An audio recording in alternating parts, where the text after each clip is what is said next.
welcome back to the No BS Spiritual Book Club's live video series. And joining me today to share the stories behind 10 best spiritual books that influenced him the most on his life path is writer, mentor, and consciousness coach Jeff Vander Clute. Jeff is a founder of Enlightening Journeys and Expeditions and Source in the Way. He's a co-creator and teacher of the Consciousness of Money and past chair of the Source of Synergy Foundation. He's also a long-time member of the Evolutionary Leaders Circle. And he's a veteran entrepreneur who's committed to co-creating a society that's filled with spiritually awake people and thriving communities. He's passionate about empowering people to find their way during these times of challenge, disruption, and unprecedented opportunity. And in his coaching and his mentoring practice, Jeff works with the technologies of higher consciousness to bring forth radical clarity, love, and deep support for healing and awakened living. Jeff Vander Clute, welcome and thank you so much for joining us. Thank you, Sandie. It's a delight to be here with you and with everyone. Thank you again. It's so good to have you here, Jeff. So, before we start every episode, we have two questions. And the first one is, what are books mean to you? Well, books are beloved friends on the journey, for sure. I have an interesting relationship with books, but I do love them, and there are so many of them. So how to choose? And well, basically, I allow them to choose me. That's the answer. And I've discovered that books are not just the words that are on the page, they're portals and gifts of the infinite that keep giving. So when I pick up a book that I've read before, as I'm sure everyone here will know, sometimes brand new insights come and new interpretations of the same words, deeper layers of meaning. So I'm actually quite in awe of the technology we call books. Yeah, it's funny because David G was on last week and he said the same thing, that books are portals. Excellent.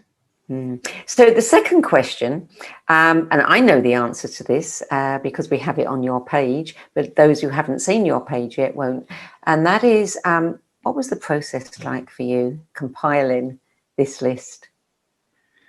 Well, first I sat on the invitation for a number of months, letting the, I guess the energy kind of form in an emergent way. And then a time came when I was inspired to listen for the books that have had the greatest influence on me over the years. And it was a process of meditating and intuitively asking, well, what are the books that are number 1, 2, 3, whatever they might be? And so I would get a title and then I would sit with it, I would feel it, I would taste it, I would remember the experience of reading the book, and then I would calibrate the extent to which there was a powerful consciousness transmission, because that's one of the key factors for making this list, that the book actually be a ray of light. And then I would ask, well, okay, if it still makes the list, the top 10, that's a high bar, where is it on the list? And then I would get, well, maybe this is 7, or maybe I would get a couple of books that were at 7, and then there would be a discernment process. So truth be told, that went on for several weeks. And then I sat on it all some more until I had a nice window of unscheduled time for about a week around the holidays last year. And then I started writing. And then I was surprised at how intense the experience was of going into the essence of these books, because by definition now, these are powerful rays of light. And to do them justice required really essentially becoming one with them so that I could represent them in an honorable way. And even then, I'm sure I could do better. And in fact, I've gone back to the article I wrote a couple of times and made improvements. But fundamentally, the integrity is there. And so I wrote about the number 1 book, which we'll get to. And that maybe took me a day, actually. And it's not that many words. But again, the process was rigorous. And then I started to write about the number 2 book, and I realized, oh, there are resonances between these. I'm not just writing about discrete entities that are somehow separate, each with their own luminous message. they want to come together. They want to converge in this process. And so the collection of 10 books is something that never existed before, a synthesis of 10 transmissions, each of which is powerful individually, but collectively, I discovered there's a whole lot of oomph, a whole lot of life force. And I'm still discovering what the collective is saying to me. And I spent probably the last day again in meditation and reflection around what these books mean individually and what they're saying as a whole. And I'll have some ideas about the common themes later. Wow. I am so grateful and appreciative and astonished at the process, because nobody has given it, the diligence and the attention that you've given to it. That's a major task that you undertook there. Well, fair enough. I can't do it any other way. And it's not only the top 10 beloved books that I've engaged in this way, although I will say this, your invitation catalyzed a whole new level or two in my work. And this was the first time that I wrote with a newfound clarity. I had recently accepted a kind of life purpose of conveying power, true power, love power, and doing so through the written word. So you gave me an opportunity to practice and to hone a new craft. And since then, everything that I've written has been a labor of love, and not just some kind of quick process to get something out, but really a communion with the essence of the message. Wow.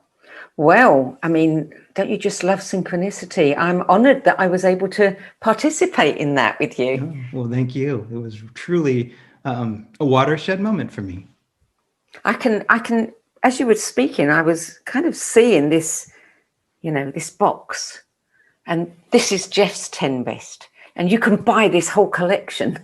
And there's another box over there that is David G's 10 best. And I thought, oh, isn't that wonderful? Just to be able to, I saw the whole 10 best lists in a completely different way. That would be great fun. Wouldn't it? Yeah. Anyway, let's get to book number 1, which is God Speaks, The Theme of Creation and Its Purpose by Meher Baba. Yeah, Meher Baba.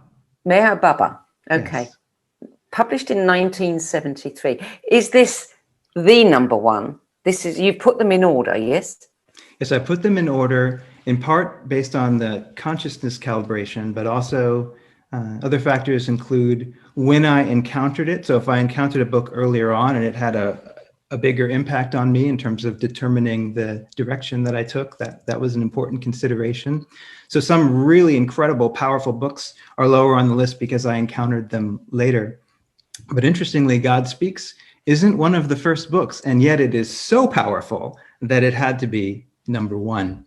And so Meher Baba was a teacher in the last century in India, started an organization called Sufism Reoriented, so came from a Sufi tradition, but actually integrated the mystical wisdom of Christianity and Hinduism and Sufism. So he was quite a remarkable individual. In fact, many would say an avatar. And so God Speaks is a cosmological work of great complexity and detail. And I am wary of presenting so much of the cosmology in such a short time. So I would say that in general, it's a description of the process of God going on a journey. And on the one hand, God never leaves the beyond state. And yet there's an original whim to know through experience, to know God's self through experience. And so then that initiates a process of spirit involving into matter and into finite form, and then evolving through seemingly infinite variety of creatures and beings and incarnations until there is the human form, and then the perfected human form, which is actually the goal of evolution, the human that has realized the I am God state. So realizing the divinity and living as God, God living as human form in the world.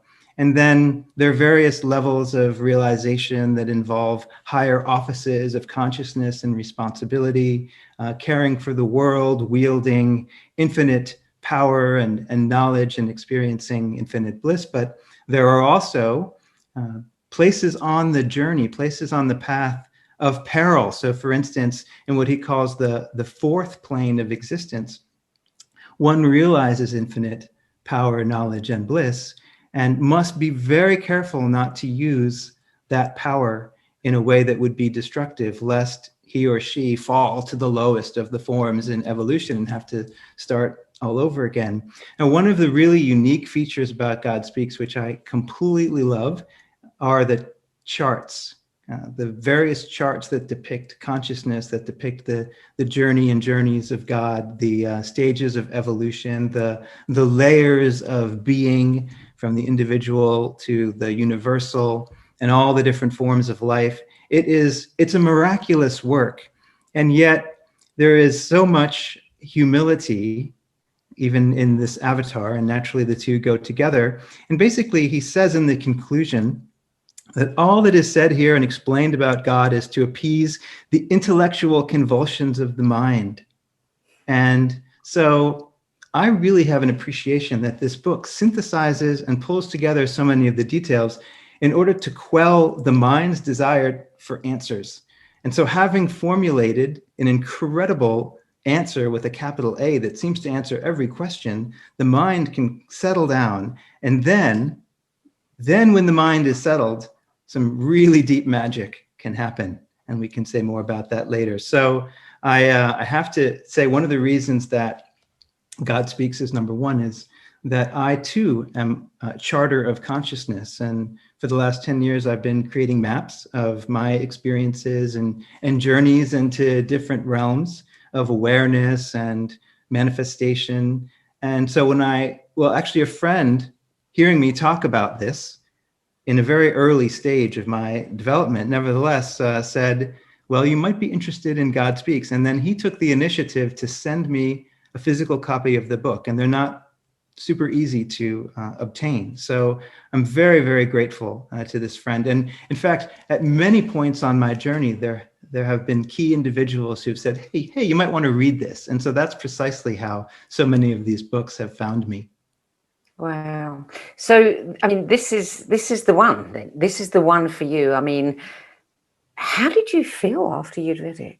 Well, as I said at the very beginning, I have a complex relationship with books. And so I love them. They are beloved. And I'm also aware that every formulation in concepts has its place. And there's still so much more. So as great as this book is, I took it as a springboard into further exploration. In fact, I don't get, like, intuitively, and what I call sourcing as a process of ascertaining the level of truth. So intuitively and through sourcing, I don't get that this cosmology is the one cosmology to rule them all. What it is ultra coherent. So it really addresses a great many questions within itself in a consistent way. There are other cosmologies, and I am called to bring forth other cosmologies, other ways of arranging knowledge and wisdom of the deepest facets of existence, as well as all the ordinary aspects of human life.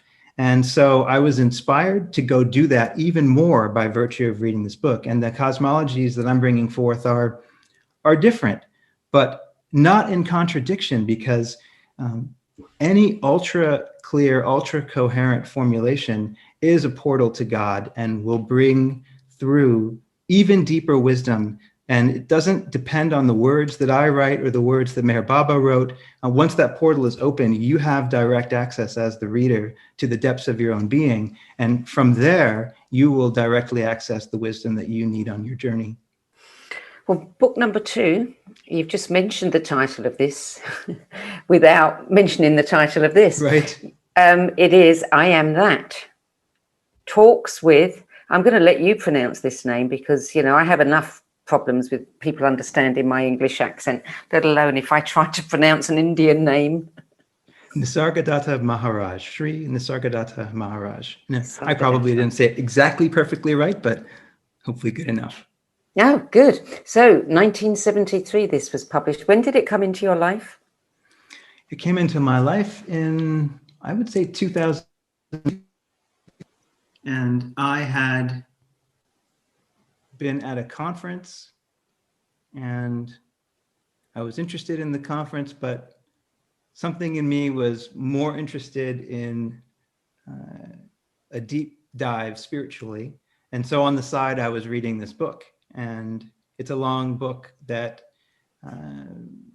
collects over 100 talks that Nisargadatta gave over a number of years to his students. And the material is in question and answer form. So a student would ask a question and he would answer spontaneously, and what would come through had such lucidity and power that these recordings were transcribed and put into a book form. So well, it's actually quite unusual that I find a book that I start reading and then I must continue with until the end, sort of in, if not one go, in a very concentrated deep dive. And this is one of those books where I just had to keep reading. And even so, it took me a while because it's quite long and there's a lot of material and a lot of insight into non-duality. And so his teachings are an approach to realizing oneness. And he emphasizes that we need to start by exploring what we are not. So he's somewhat famous for, you are not the body, you are not the mind, you are not the personality. That's also called the path of neti neti, not this, not that. And then when you are beyond the mind, because you realize you're not the mind, you can watch the mind, you can be very curious about the mind, but it's no longer in control. And then he says something that's very important and relates back to book number 1. He says, a quiet mind is all you need. All else will happen rightly once your mind is quiet. As the sun on rising makes the world active, so does self-awareness affect changes in the mind. In the light of calm and steady self-awareness, inner energies wake up and work miracles without any effort on your part.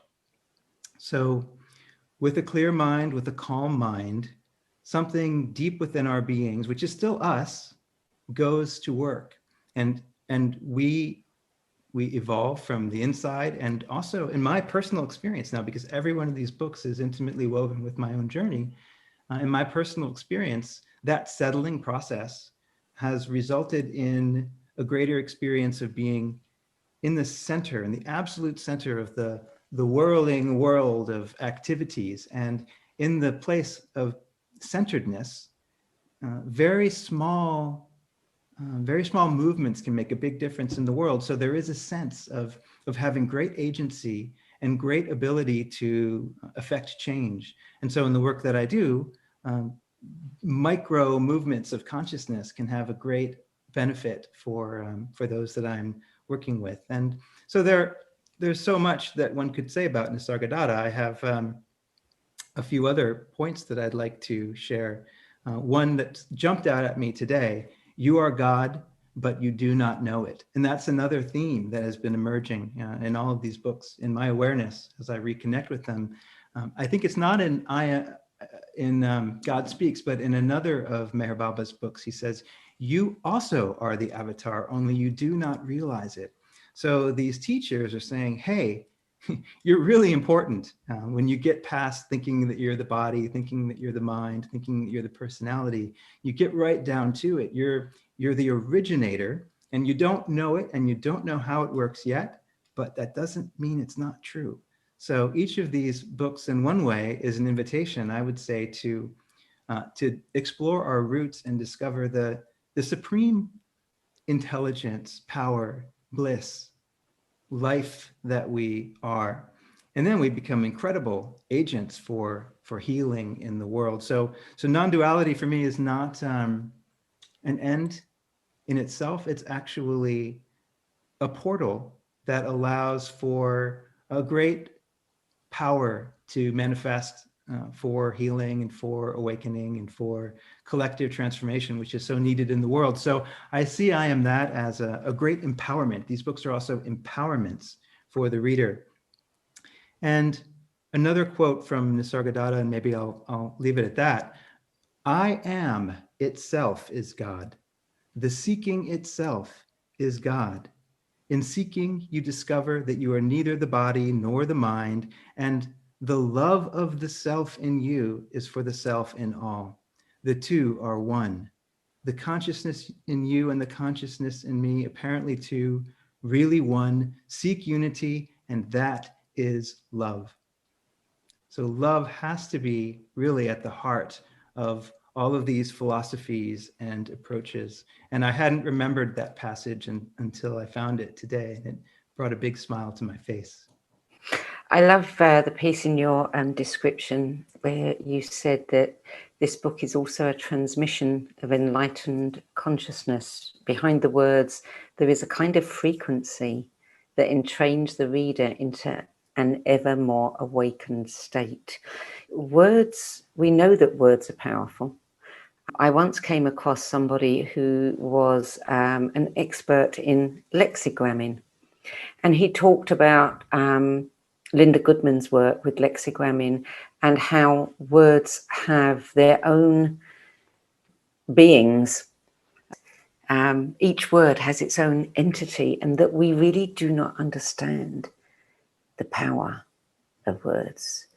And I've often felt that there's a frequency there, not just in the sound, but, you know, when you read a word, there's something embedded into it. And it's not the same thing as someone else who might write the same word. But I love that you picked up on that. Yes, well, recently I have very much been relating to words as if they are beings, and they're certainly alive for me, and they convey great awareness. I appreciate one of the statements in the chat, what if God is awareness? Well, awareness would certainly be included in God, and the transmission of the words is conveying and activating deeper awareness within our beings when they come from that level of realization. So book number 3 is A Course in Miracles. We've had this quite a few times, more than a few. The text by Dr. Helen Schuckman, 1976 was the original publication date. It's interesting that so many of the books are from the 70s. Well, the story of ACIM and me, this is another case where a friend said, hey, you might want to check this out. In fact, it was at the beginning of my intentional spiritual journey. And I say intentional because prior to that, I had an awakening before I knew what the heck was going on. I didn't have any spiritual friends. I had a Kundalini activation and then floods of cosmic consciousness and insights. And it was actually extremely jarring at the time. And the next few years were difficult as my life was disrupted. But after some time, things settled down, and a friend of mine, he introduced me to a book actually called The Disappearance of the Universe by Gary Renard, and I'm sure that has come up as well. And I do love that book, and it has had a big effect on my life and journey. It didn't want to be in the top 10 for this list, but definitely gets a mention. And what The Disappearance of the Universe does in a really wonderful story format is present the core teachings of the Course in Miracles. And so I read that. I devoured it, in fact, over meals in Venice Beach, California around Christmas time in 2007. And then I promptly purchased my copy.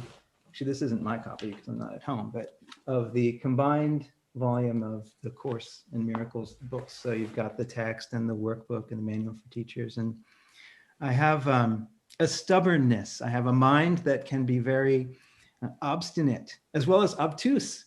And so I needed a book that was really big to wear me down with philosophical rigor and relentlessness, but also the language, which was channeled by Helen and comes from Jesus. And people will have all kinds of points of view on that nevertheless, it seems to really follow in the lineage of Jesus and the Christian faith. And a lot of the language is fairly Christian, I have to say. And that wasn't the selling point for me, because I had already been kind of dabbling with maybe I don't know if I'd read The Power of Now at that point. Probably not, actually. But anyway, I wasn't considering myself a Christian. So I nevertheless dove in because something called to me, something pulled me in, something reeled me in. And I have to say that the language has such beauty and depth. And I had never read a channeled book before. That was an important feature. So I was curious, like, how could this be? How could a book just come through somebody when it's this big, 1,333 pages? And so the process of writing the book fascinated me as well. But most important are the teachings. And so the summary, if you get to the bottom line, the course says, nothing real can be threatened. Nothing unreal exists. Herein lies the peace of God. And so what that says immediately is anything that feels like it could be jeopardized, any sense of fear, any sense of threat, any sense of danger, anything that evidences conflict and judgment, like actually none of that's real. And so my life was clearly built on an unreal foundation because I had experienced quite a lot of that. And I'd gotten to a point where I had to just throw my arms up in the air and say, all right, I'm not going to figure this out on my own. I need something to show me the way. And that's about when the book came. And there are, in addition to the text, 365 daily lessons that are part of the workbook. And in preparation for doing the workbook process, which is a daily, if you do it every day, it's quite rigorous for a whole year, I read the text twice. So the text is about 700 pages, very small print and very dense. But I read that book twice in pretty rapid order. And that helped me actually to surrender on a certain level. The mind, which was obstinate and obtuse, very mathematical, very interested in science, very much wanting explanations that make sense in that framework, really had to be ground down to the point of being open and available for the lessons that I could then assimilate through doing the workbook. And you also made the workbook for students number 4 on your list. That's right. I can't talk about one and not the other already. I'm weaving them together. Mm-hmm. So the 365-day journey, it's not required that every course student do the lessons every day, but I was committed. At that point, I had a sense that this was my path, at least for that point in time. This was at least my significant on-ramp to spiritual awakening. And nothing was going to come between me and that process and that ultimate eventual awakening that I was seeking. So I made doing the course my number one priority. And I even restructured my professional life around that. And I was able to have large stretches of time where I could meditate and read, contemplate, walk in nature. And I didn't have a 9-to-5 job at that point. Well, truth be told, I've rarely had a 9-to-5 job. And so yeah, I made that number one in my life. Now, the whole course is interesting because you would think by the end, you should have attained enlightenment. But actually, it doesn't quite work like that. What the course does, and people who are course students just call it the course for shorthand, is it introduces you to the deeper guidance that's available within. It connects you to the source, to your source, to God, the Holy Spirit. It does use Christian language again, so for that reason, it might not be for everyone. But I was able to overlook any parts of the nomenclature that didn't quite resonate fully because the message was powerful. And it did connect me with my inner guidance. And then where the course leaves off, it says, now you can work with your guide. And from this point on, your guide will be your companion. And for many people, they go back and they do the workbook again. They read the text again. I haven't done that, but I do from time to time pick up the book and greatly appreciate the lessons. And I've discovered that 10 years after doing the course, when I read the passages now, there are definitely new levels of depth that are available. I feel that I have really understood the material, and even so, there are new levels of depth. So it would be arrogant of me to say, yeah, done and dusted, I've done that. Next, please. The course and any spiritual path, no matter how awakened one is, eventually you have to realize, well, this is for life. Yeah. No going back. Right. So book number 5, again, another one that comes up again and again, is Siddhartha by Hermann Hesse, published in 1922. What did you love about this one? Well, first of all, it wasn't published in the 70s, right? Yeah.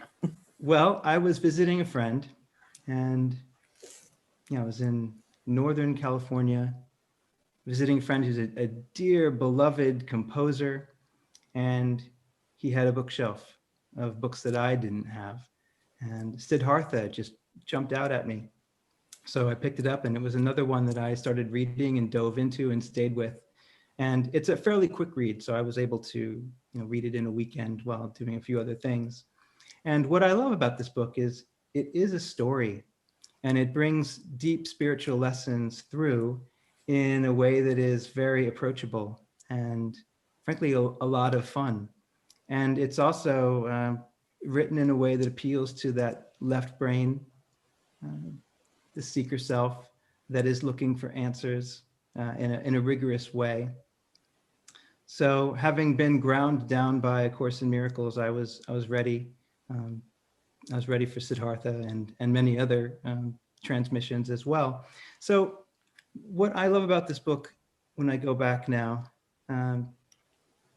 is the allegory of it. So you have here a protagonist, Siddhartha, who's somewhat like the Buddha. He leaves a home of privilege and wealth and goes off into the world to find enlightenment. But first, when he leaves home, he embarks upon an ascetic path where essentially it's about self-denial. And so he joined with the samanas and didn't wear clothes and hardly ate and endured extremes of hot and cold and all of that. Discovered that the leader of the samanas was not really more enlightened than his dad, and realized he needed to move on. So he and his friend Govinda, who left with him from his hometown, continued on and eventually met the Buddha, who was becoming famous at that time.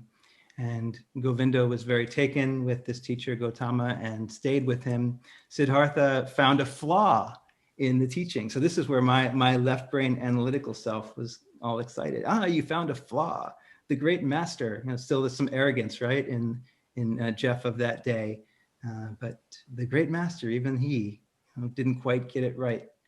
But that was enough for Siddhartha to go on and find another path, yet another path. So, he didn't just take one path all the way to the end. For Siddhartha, it was about living life and trying things out and moving on. So his next path involved living in the world and experiencing love and sex and money and gambling and alcohol and making money and losing money and making money again, and realizing that he was no closer to his goal, but he had accumulated a great deal of experience. And he had learned from the Buddha's teachings that the unity of life is precious. And so this was part of his integration of all the different parts of himself. If he hadn't gone into the world and had all of these, quote, profane experiences, then it would be more difficult for him to realize oneness, which was his ultimate aim. Now, fast forward through many plot twists, and he's by a river towards the end of the book. And it turns out that the best teacher for Siddhartha is the river. And he listens to the river, and he learns that it's speaking to him, and he can hear the voices of so many people, of his father and of his beloved Kamala, who had died at that point. And he could hear the longing of his own heart for his son, who had abandoned him because he didn't want to live the life of a monk, basically. And so Siddhartha realizes, after listening and listening over and over again, finally perfecting his ability to listen, he realizes the Om, that actually the sound of all of these voices, the murderers, the lovers, everyone and everything that is good and evil, all of it together, when you listen to that voice, it is the Om. And he had a profound awakening with the help of his ferryman friend named Vasudeva, who was ahead of him on the journey and kind of holding space for Siddhartha's eventual insights into the nature of life and his relationship with the river. And then Vasudeva, his work done, went on, and Siddhartha remained with the river and deepened in his realization until his friend Govinda, who had stayed with the Buddha, comes back.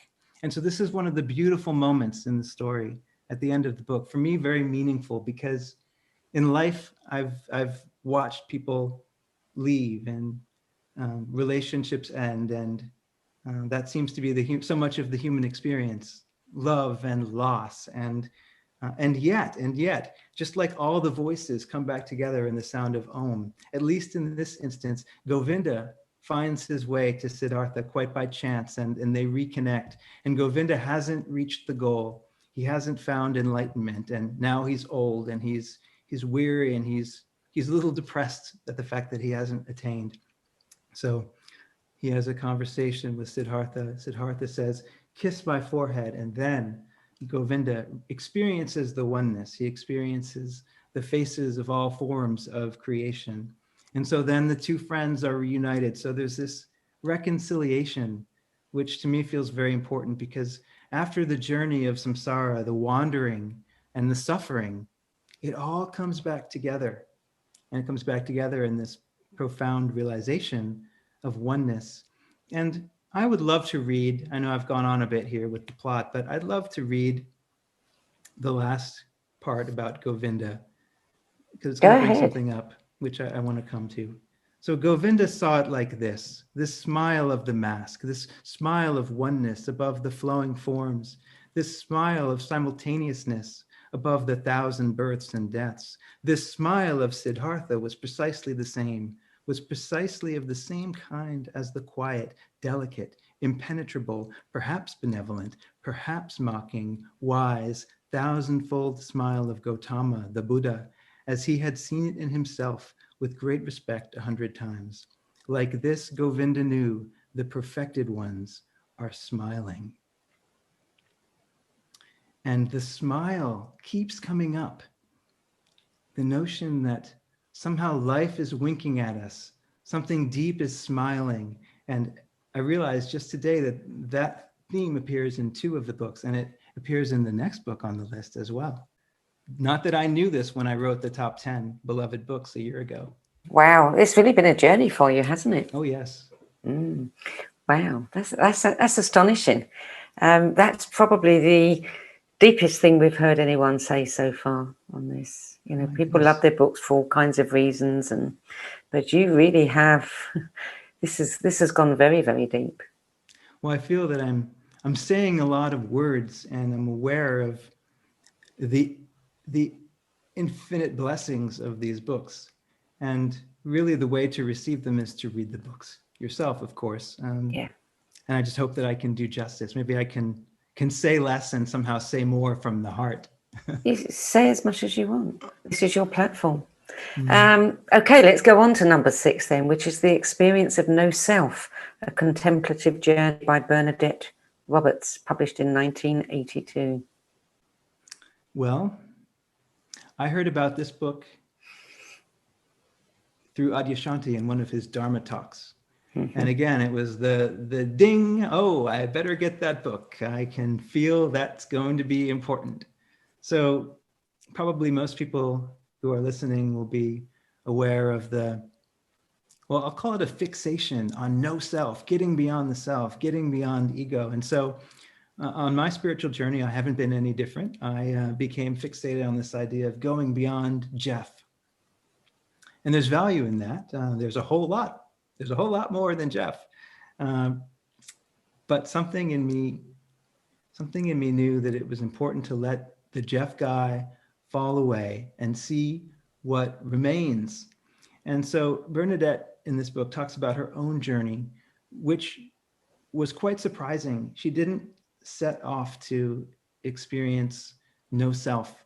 She actually came from a Christian background where that wasn't the normal way. No self is more of an Eastern concept. But she stumbled upon it nonetheless. And at first for her, it was an experience of the oneness of all things.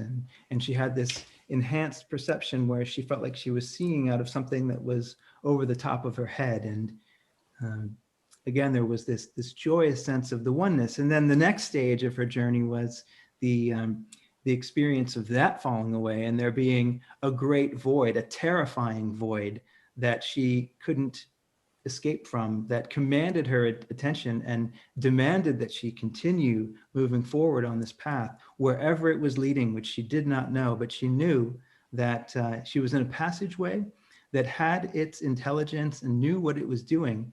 So she did surrender to that process. And after some months of feeling like her head was in a vice grip and she couldn't think back and she couldn't think forward and she couldn't really do much. She couldn't reflect. She could do, actually, so to amend my statement, she could engage at some point. She was able to engage in the day-to-day activities, but they had to be fairly mindless.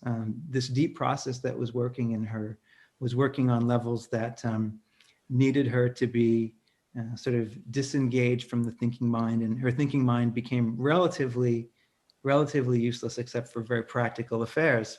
But at the end of this 4-month passage, she was again sitting by a river, and she had the experience that something smiled.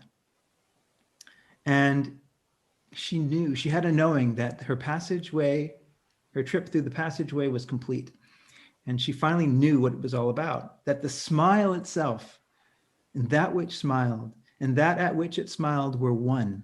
So she realized a deeper level of oneness. I'm not quite piecing all of the story together because I guess of time, but there's the oneness of form and everything that you see and experience is one. Then there's the deep, deep, empty void, which is quite terrifying, where there's no form whatsoever. But even beyond that, in non-duality, real pure non-duality, it's all one. And so form is emptiness, emptiness is form, the Heart Sutra. So she realized that, but in her own very authentic, very original way, and she referred to it as a smile. And then she says, what is the smile? It is that which remains when there is no self. Well, what is it that remains when there is no self? Yes, it's the smile. She also says, though what is everything that truly exists, there is one thing it is not, and that is self, which blocks the view that otherwise allows us to see that which remains when self is gone, namely what is. So what is? Somehow there's just a giant smile, and it's this all-encompassing, all-embracing smile. The smile, the smiling, the smiler, the smile-e, all one. And then towards the end of the book, she shares quite a funny experience. So I guess one of her neighbors or friends nearby where she was living, an 85-year-old named Lucille, turns out was having exactly the same kinds of experiences. But Lucille said, wow, it's shocking that you, 40 years younger than me, are having these experiences, because this is just what happens when you get older and you prepare for the next journey. But for Bernadette, it happened when she realized, because this was her path, union with God, and she made that a priority, and she leaned into what is union with God. And the further she leaned, the more she kind of fell over until she fell down deeply into the experiences that I described. But what's significant here is that Bernadette's not alone. All of us, whether we're consciously on a spiritual journey, whether Eastern or Western, whatever the tradition or no tradition, each of us will find our way into these same realizations. That's just a natural process of life. So that brings me great hope that we're all advancing, whether we're self-declared yogis or yoginis, or whatever we might identify as. Really, we're all moving forward. Well, and that makes sense too, because of the oneness. Every one of these books is talking about the realization of the oneness. And then as each of us makes progress, we're all progressing. So maybe it's a little bit like the 100th monkey as well. I'm waiting for everyone to be enlightened now. I think that's coming. You said that one of the biggest takeaways from this book was that nature is a spiritual teacher that will carry us beyond ourselves and into the unknown splendor of our true nature. Absolutely. So she went to the California coast where she had many of her big experiences. Then she was in the Sierra Nevada mountains where she had more big insights and experiences and deepenings and falling aways. And then, well, she had the experience at the river. So nature for her was an incredible guide, or at least accompaniment on her journey. But it seemed that every one of her revelations was in nature. So I think it's important to honor the role that nature plays in our rediscovery of true nature. For indeed, they are one. I just noticed that Mark says in the chat room, what if God is happiness? Smile. You know, the smile thing cannot help but bring a smile to our faces, which is, I love that. So many people who've had incredible numinous experiences, you know, when they say they can't talk about them, all they can do is laugh, because at that point they've discovered something that is just pure happiness, and so they laugh and they smile. Yes. Well, that reminds me, I had a wonderful experience actually almost exactly 10 years ago, where I found an old playlist of songs that were deeply meaningful to me 8 or 9 years before. And of course, they were angsty and very emotional. And then I had overlaid my own story on these tracks. And so I had all kinds of associations from an earlier version of myself. So I discovered this playlist and I was listening and I started to laugh. I couldn't stop. I laughed for 45 minutes at just the delightful ridiculousness of the life that I had lived unconsciously. I'm not condemning it. And I wasn't judging it. I'd done a course. I was a good course student at that point. I wasn't judging, but I delighted, I guess, in the progress that I'd made, but it wasn't even about that. It was just pure mirth and it was ecstatic. And when we're in that place of mirth, I mean, we're built for that. Every good chemical is released in our bodies, and it is just such an expansive, incredible openness. You know, I always think about when people fall in love, you know, when they first fall in love and their heart is wide open, there is no room anywhere for hatred or for violence or for any negative. It is just pure love, pure smile, pure happiness, pure, you know, and I just think, why is that so elusive? We have worked hard to build lives on foundations of untruth. This goes back to the course. And really the lesson is very simple. And where there is love, there cannot be a seeming opposite. Yeah. So we're all on a journey. We're all, as I've said before, spiraling into love in our own very, very unique ways. And our trajectories can certainly be accelerated by a good book, good teacher, good friends who can witness us and hold space for us as we transform. So, book number 7, The Precious Treasury of the Way of Abiding by Longchen Rabjam. Yes, also known as Longchenpa. And he was a Tibetan Buddhist sage in the 14th century. And he wrote a number of precious treasuries, 7 of them, the last of which is the precious treasury of the way of abiding. And this came to me also through a friend, a Dharma teacher in the Seattle area.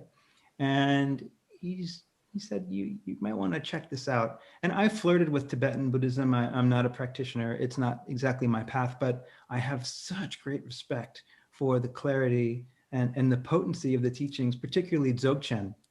And so these would be Dzogchen teachings of non-duality.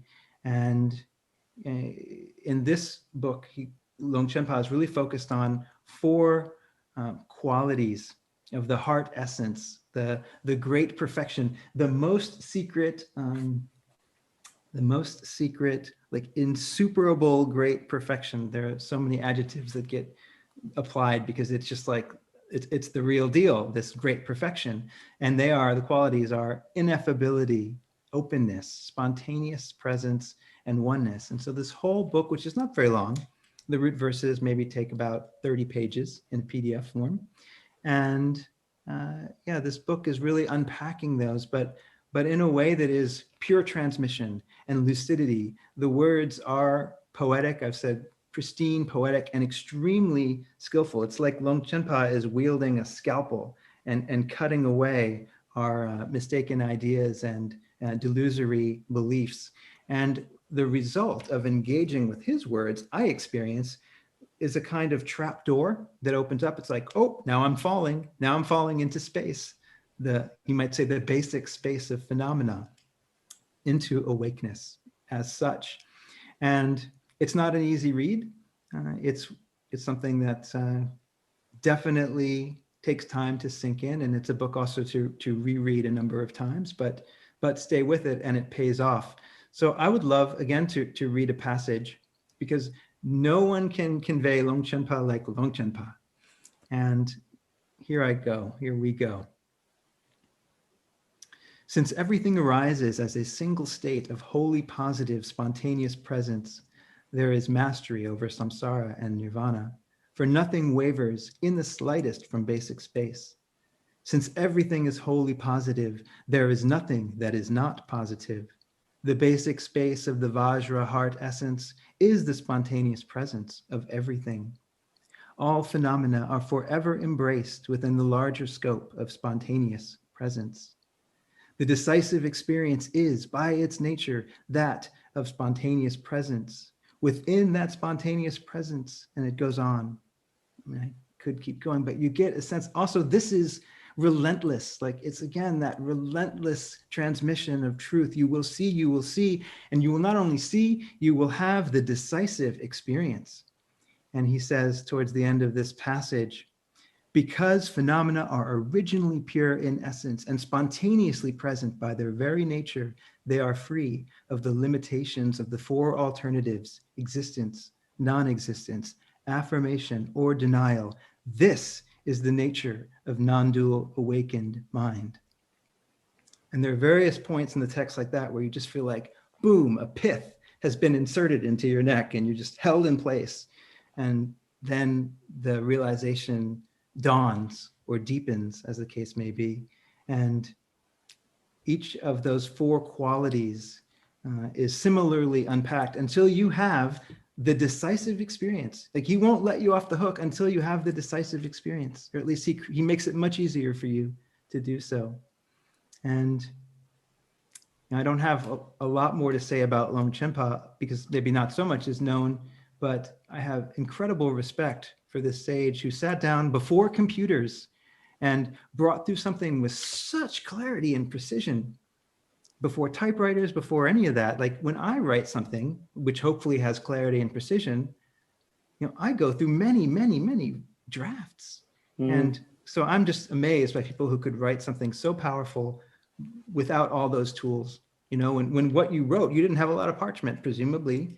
So you had to write it the right way the first time. Like a sculptor. Yeah. Book number 8 has turned up again and again and again. No surprise. It's the Autobiography of a Yogi, Paramahansa Yogananda, published in 1946.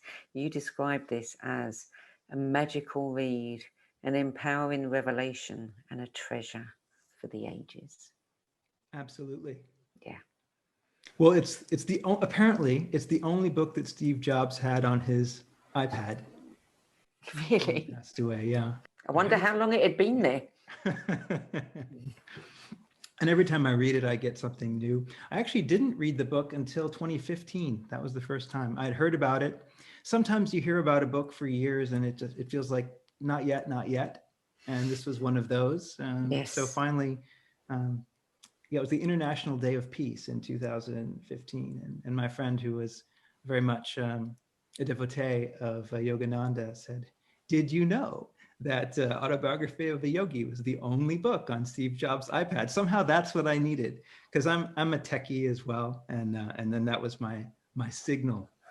But what to say about this book? So it's an autobiography. It's one of the few um, books that have been written by an enlightened being about their own journey, and also in a very humble way, but also in a very accessible and light way. He tells stories of his childhood and who he met, and about his sister and his family, and the highs and lows when his brother passed and when his sister was sick, and also many miraculous encounters that he had. He met people who could, as I think I said in my write-up, he could levitate, and he met a woman who never needed to eat, hadn't eaten since she was a child, and there's a funny backstory there, because she was ravenously hungry as a child, and people made fun of her, so she went outside, and I think she prayed in front of a tree for hours and hours, and said she would not stop until God took hunger away from her. And so some kind of divine being showed up and taught her how she could, through some kind of inner process, um, release the need to eat food and still be sustained by energy, prana, what have you. So that's one example. There's so many others, but it's not just about the magic. Obviously, it's about the teaching and the spiritual truth behind it.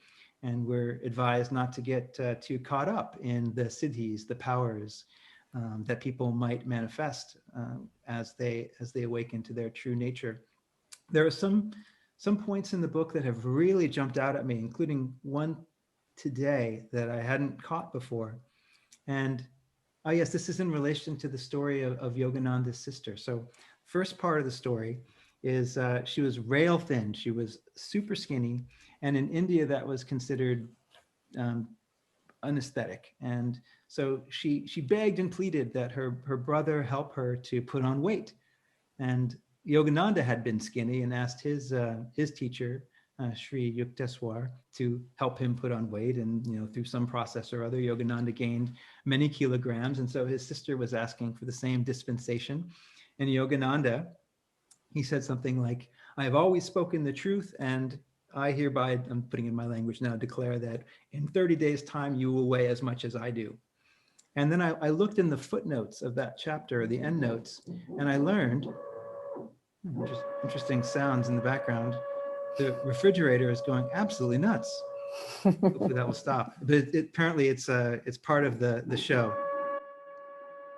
Well, anyway, here we go. The Hindu scriptures declare that those who habitually speak the truth will develop the power of materializing their words. What commands they utter from the heart will come true in life.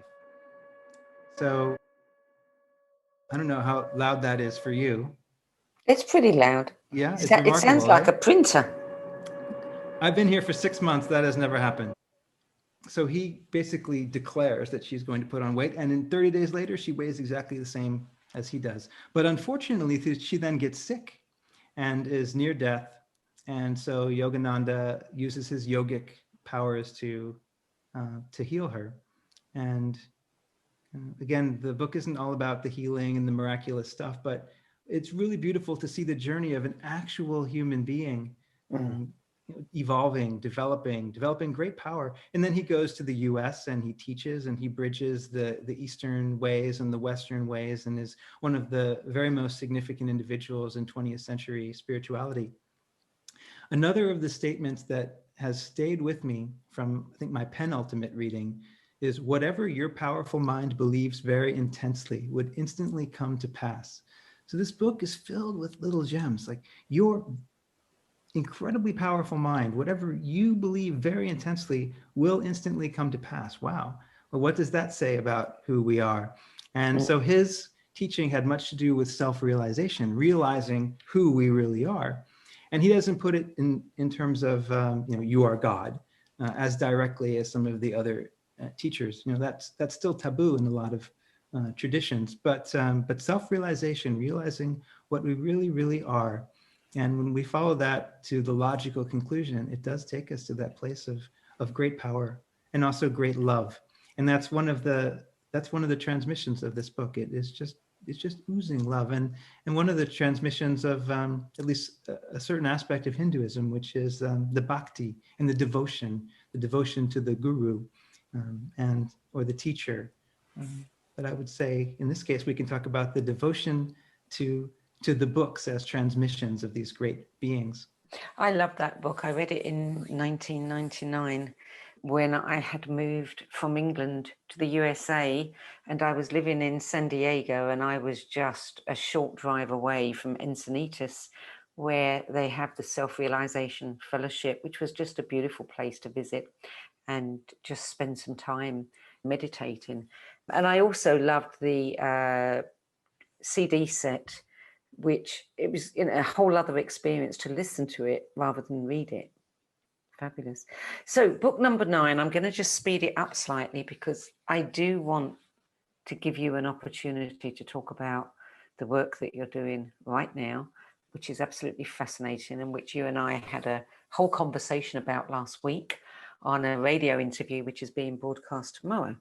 But let's get on to book number 9, which is The Way of Mastery, Part 3, The Way of Knowing, by Shanti Christo Foundation. And as I understand it, this is 3 volumes channeled from Yeshua and published by the foundation, not by any particular individual. Very true. And I'll admit I haven't read the first 2 volumes because I was called and intuitively I got, read the third, read the Way of Knowing. And then I did read the whole book, but within that I was specifically guided to 2 of the lessons or chapters. And in lesson 33, there is, again, the full-on application of the "you are God" teaching. And Jesus, in this case, or Yeshua, says, would you be willing to simply be God? There is only God. You have received information only from yourself, God. Yeshua has been a disguise, chosen of me to present myself to you because you have required it. So he's saying that all of the teachers, even the Yoganandas and the Yukteswarjis and all of the teachers are, in a sense, projections of our own deep God mind so that we can reconnect with our own self most deeply. And I just have to surrender to the refrigerator and forgive the sound. It's part of the great Om. So what I will say also is chapter 37 or lesson 37 is really focused on living as a sovereign master. So if in fact you are what this book is saying, then you have ultimate sovereignty and ultimate responsibility for your own experience and for the world writ large. And how do we live as that? So this book goes further than A Course in Miracles with this particular teaching, and I really appreciate it as a kind of continuation of the Course for that reason. Number 10. I mean, this is a book that Power versus Force, the Hidden Determinants of Human Behavior. David Hawkins, the man who created the Hawkins scale of consciousness. And this is something that is very close to your heart. And you've developed your own way of calibrating, which is something I'd like you to, briefly tell us about afterwards. Well, this book was again recommended by a friend, and she bought it and gave it to me. I love it when that happens. And I had already at that point, which I think was 2011, I had already developed a capacity to feel in my body a yes and a no. So I could ask questions and get a sensation that corresponded to some kind of deep wisdom upwelling that was spontaneous. Back to Longchenpa, spontaneous presence. So spontaneous presence was breaking through in these physical ways. And if I felt a rising energy in my spine, that was a yes. And if I felt a pressure in my left temple, that was a no. So I was working with that in a very rough way. But when I encountered Power versus Force, so here we have David Hawkins talking about kinesiology, which is a different method for determining yes or answers to yes, no questions, where you use your arm or somebody pushes down on your arm. And if there is truth, there is strength and the arm doesn't move. But if it's not true, whatever the question, then there is weakness and the arm falls down. That's not the method that I use, but it was close enough that there is a method for answering yes/no questions that I could kind of explore the connections between his work with what I was already doing. And in his work, he created a scale of basically a scale of false to true, but with all the gradations in between. So on the low end of the scale, you could say is shame, and you've got a lot of the more negative emotions, shall we say, and that they include, well, guilt. And actually guilt shows up in A Course in Miracles very strongly, blame, apathy, despair, all the fun stuff, right? Or not. But those are below 200. So he has a numerical scale, and anything below 200 would be false. And anything above 200 is now in the territory of truth. And as we move up above 200 to 300, 400, 500, 600, and above that even, we move into territories of peace and bliss and enlightenment. And in the middle, there's a lot of good stuff as well. So I used my own method of asking questions and getting spontaneous wisdom responses to inquire into different projects that were work related. Well, to what extent is it a conscious way to go? What is the consciousness calibration for this project or that project? And I resolved to only do what had the most consciousness. And I learned that by engaging with what had the most consciousness, I became more conscious. Not surprisingly, that's the entrainment again that we spoke about earlier. You entrain with these energies, with these different contexts. And when the contexts are more awake, you awaken. So it was incredibly catalytic for me to encounter a scientist and a very, very well-known psychiatrist who had developed a method, and then to be able to use that method in very intuitive ways to work out how to live my life. Now, he went on to apply this map of consciousness to understand the different religions and different movements of the day. And I'm less interested in that than I am in, like, I don't want to make pronouncements about one religion is more conscious than another. But when we have the capacity to work out for ourselves, what is the most conscious path, it's extremely empowering. So that kind of touches on where I've gone in my own work. And I can speak more about that. I guess before I do, actually, let me say this. The most interesting part of Power versus Force is not, for me, now is not so much the method that emerged or the map of consciousness, because I've created my own map since then. His map is great, so I still use it. I use other maps as well.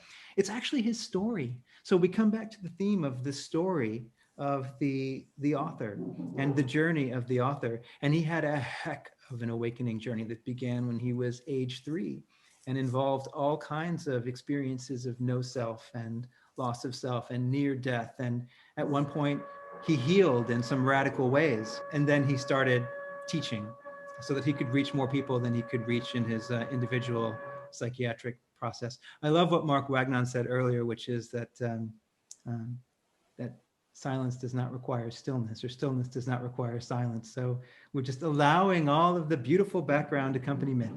Actually, I'm waiting for your fridge to come across the screen behind you. It sounds as though it's going to start walking. Well, so that's a little bit about Power versus Force. I feel that to do these books justice, it really requires an hour for each one. I find myself rushing through, but hopefully something of the essence is being conveyed. Yeah, indeed. You and I had a conversation several months ago, I think it was our first meeting, about your resonance mapping and whether it would be possible for us to, come up with some kind of calibration system for the books, so that, we could say, well, this one has got 5 stars and this one's got 4, because, how far they reach, but it doesn't really work. Doesn't really lend itself to that, does it? We can absolutely calibrate the consciousness transmission of the different books. But you did say there's a reason why it might not ultimately work for people. Well, there's a reason why I wouldn't recommend it as a kind of blanket approach to making book recommendations, because we are where we are on the journey. And sometimes we need a book that's in the 400s, which on the Hawkins scale is in the range of reason. So there was a time, particularly when I was first engaging with A Course in Miracles, where I was very much in the 400s and looking for rational answers to things and scientific explanations. Now, the totality of consciousness is much bigger than our current science. So obviously I had to let that go, but it was important to meet that need at that time. And so naturally I gravitated towards explanations that could meet that need. So if I were to say, well, don't read books that are in the 400s because there are books in the 500s, there are books in the 600s, that would kind of be a bypass. It'd be saying, hey, that's not important. Just focus on this kind of more peaceful idea of how you should be. The truth is we need to go through our evolutionary journey, and we don't get to skip stages. That's a very important learning. Yeah, and we need contrast, you know, so that we can say, I want this, not that. Jeff, I would like you to talk a little bit about what's been happening with you this year. And I have hinted in the newsletter that I sent out. Earlier this year, you actually connected with the COVID life form and asked it to tell you about itself. And what came through was a list of its top gifts, followed by a message for humanity, which has now been shared extensively and also ended up in an anthology called The Corona Transmissions, which I have a copy of, which is a fascinating book, absolutely fascinating. And I urge anybody to go get it. The full title is The Corona Transmissions, Alternatives for Engaging with COVID-19 from the Physical to the Metaphysical. And it has some incredible chapters that have been contributed by a number of people. You know, you have to look at it. Look at the health section, you know, look at the future of humanity, the society, finance section, read the transmissions section, which Jeff's message is actually in there. But tell us just a little bit, because we don't have masses of time, a little bit about how that has led to more information and the work that you're doing, and how you came up with your message in October, Only Love Will Work, when you said that humanity has chosen love and our collective consciousness has shifted into a new pattern, because this is really important information. Well, the journey begins in India, and I'll keep it brief, but I was there when the pandemic was declared, and I had arrived a week ahead of a 2-week journey that I was scheduled to lead from Delhi up to Rishikesh in the Himalayas. And I got there early in order to have time to recover and adjust to the time zone and all of that, but also to write. And at that point, this was early March, and there was a lot of fear about the coronavirus. People were saying very nasty things about the coronavirus. And I was feeling like maybe we were talking about it behind its back. And I was curious what would happen if I connected with this intelligence or consciousness and asked it for its gifts, because I was clear that there had to be gifts. There are always gifts in every situation.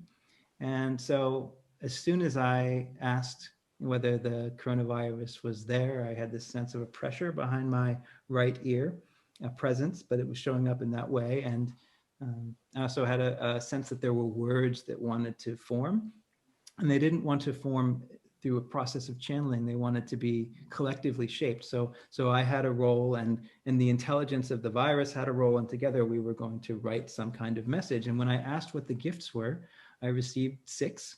The first being slowing down humanity's frenetic activities.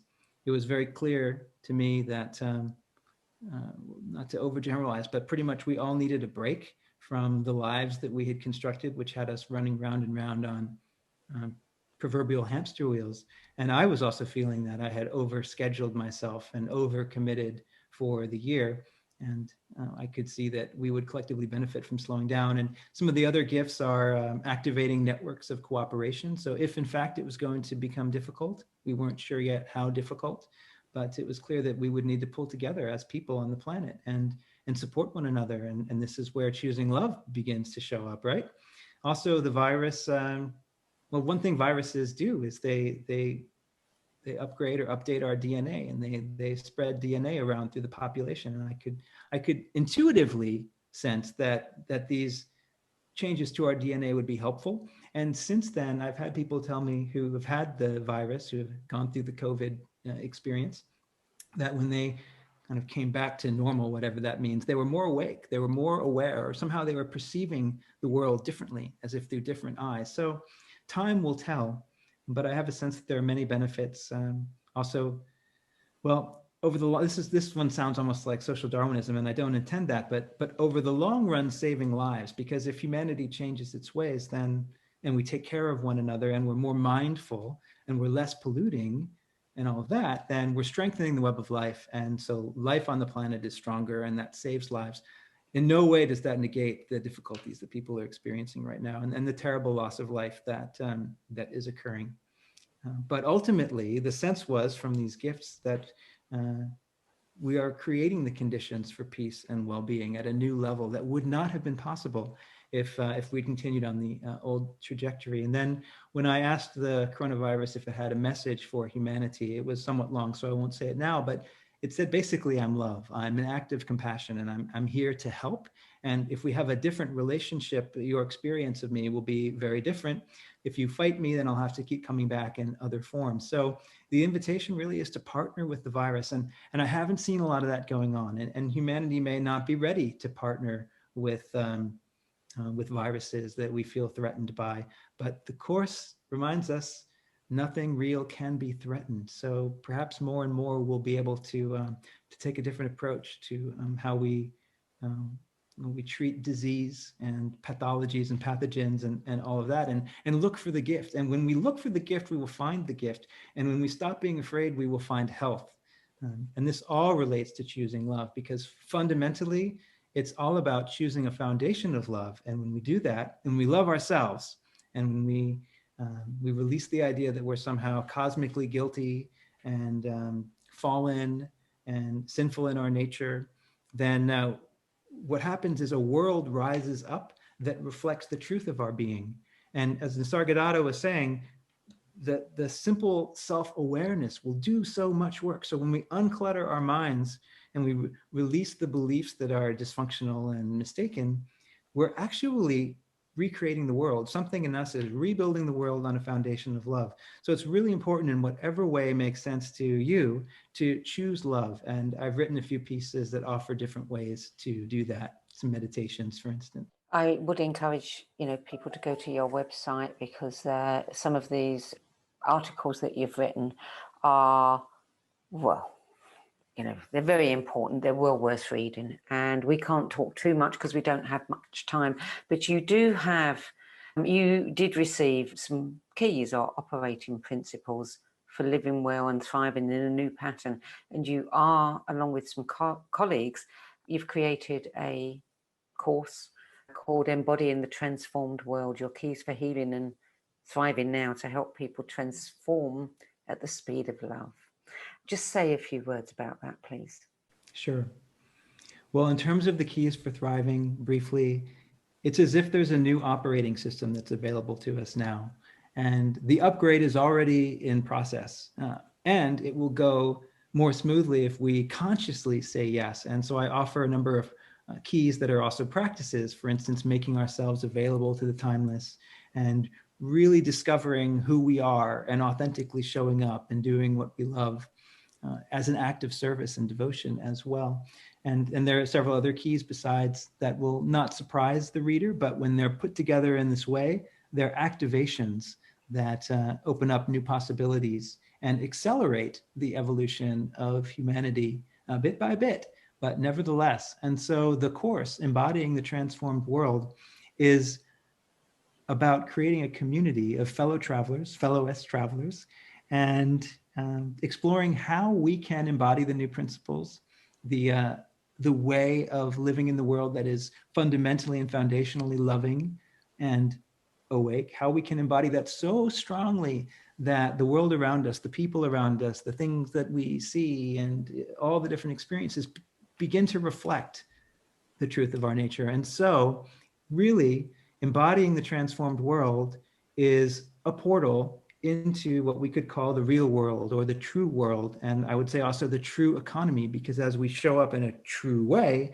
we relate to one another authentically and exchange in ways that are mutually affirming. And we begin to build entirely new systems that can scale to the level of a new economy of well-being. And that will come and that will take time. So first things first, it's about embodiment, because we have to be the change. We have to, as Gandhi said, embody it, like really embody it. And that includes practices that are somatic in nature, contemplative practices, and also taking a look at our belief systems and making sure that we're aware of the beliefs that are getting in the way of our experience of the true world of clarity and love. And so it's going to be a journey. It's going to be a fun journey.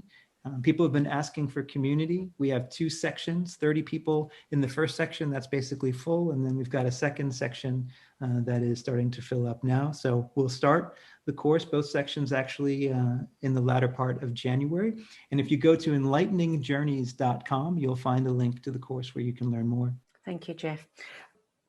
One question we always end with, and that is, if you had to pick just one of these books to give to someone who is starting out on their path and looking for a real good foundation, to springboard from, which book would it be? Of these, I would say The Autobiography of a Yogi. Interesting choice. Yes, Why that one? Reason. It has a little something for everyone. I've recommended Siddhartha, and that's been good. But Autobiography of a Yogi has so many chapters with different flavors and so many types of experiences and teachings and teaching stories that I probably would say start there, unless someone has an aversion to Eastern spirituality, in which case, we'd find another path. Well, I don't think anyone has an aversion to a good story. Right. And it certainly is that. For Jeff, go to jeffvanderclute.com. You'll find his articles there, his transmissions, and go to enlighteningsjourneys.com to read about his journeys. But have a good look around, because there's lots and lots of material there. Jeff, is there anything that you would like to say in parting? I would definitely recommend the process of sitting with and working with your top 10 books. This is for anyone. Like, what are the 10 books that have been most influential for you? It was such a transformative process in my case. And honestly, one of the most powerful spiritual practices that I have done, as I said earlier, it was a kind of initiation. So there's something really great about this book club and this invitation. And I hope that many more people will take you up on it, Sandie. Oh, thank you, Jeff. I really appreciate that. And I'm really grateful for you explaining the process that you went to as well. And also for just knowing how seriously you took this and how much it impacted you.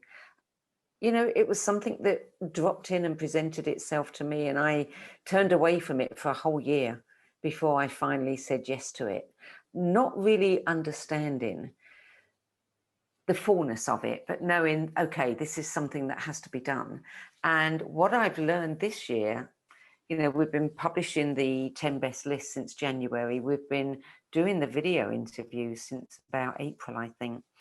And the one thing that I'm learning from these interviews, both have their own place, but the interviews are the most joyful and satisfactory and rewarding that I personally have ever conducted, because, it's a whole different dynamic to have you talking about the books that have meant so much to you than talking about a book that you want to promote or something. It truly is such a deep experience that it's shocked and surprised me.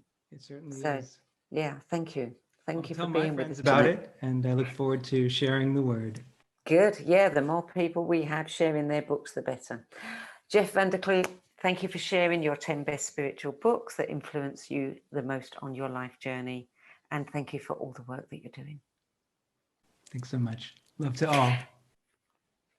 And to everybody at home, thank you for joining us. And if you want to be the first to be notified of these events or to see the videos, then you can join our special private Facebook group, or you can go to the video page on the website and register for the Save My Space list, and you'll get first, lists of everything that's going on.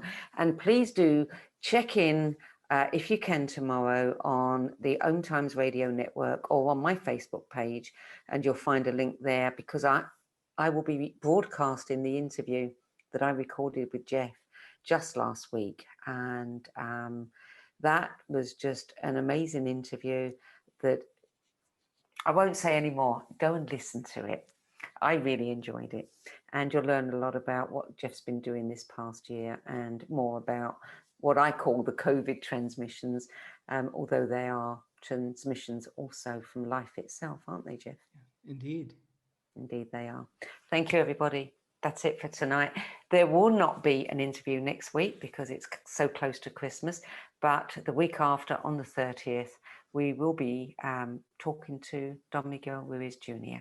So I hope you'll join me for that one. Goodbye.